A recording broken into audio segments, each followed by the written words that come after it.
anything like any of those.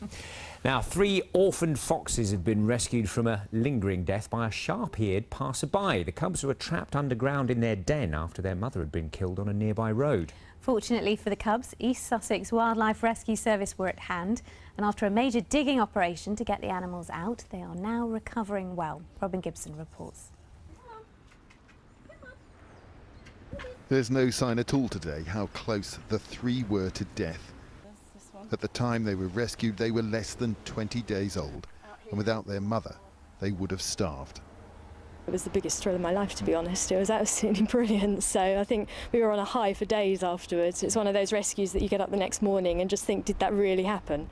This was how the cubs were saved after their mother's body was found on a road and a passer-by heard their whimpering cries for food.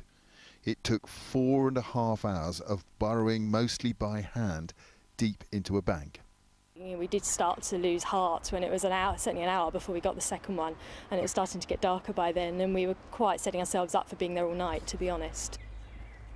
So at the moment they are very cute and cuddly, but it's vital that they learn to return to the wild.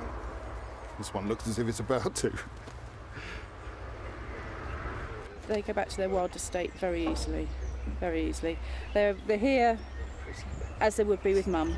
August, September time they'll go over to secondary care, which is when they would be beginning to feed themselves, take care of themselves and walk away from the den. Saved by chance, they have been given the best possible chance of survival.